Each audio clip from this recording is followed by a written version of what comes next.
Oh ya, dah masuk ke tu? Tak ada pun. Ya ke? Ha, Ada masuk ke tu? tak ada pun. Ya ke?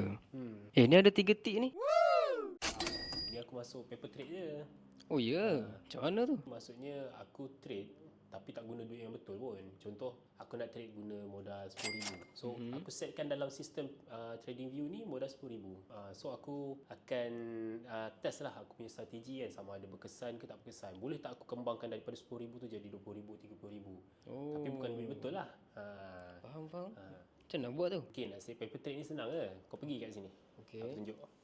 Okay, kau klik dekat paper trading ni, dekat dalam trading view, kau klik trading panel ni.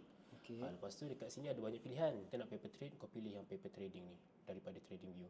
Klik kat sini. Okay, lepas tu klik connect. Macam aku sekarang ni dah ada, aku memang dah adjust lah aku punya account.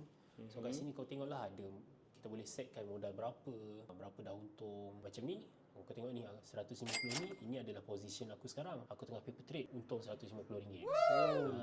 Macam tu. Kalau contoh kau nak modal RM10,000, adjust kat mana? Kat sini. Kau tengok kat sini.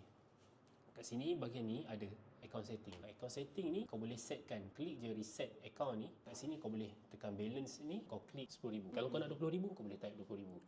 Kalau kau nak start dari modal RM7,000, pun boleh setkan juga kat sini. Lepas tu currency ni kau tukarlah Malaysia ringgit. Sebab kat sini ada banyak currency, ada USD, ada macam-macam lah. Klik reset. Kalau macam aku dah tak nak reset lah sebab aku dah nak trade kan.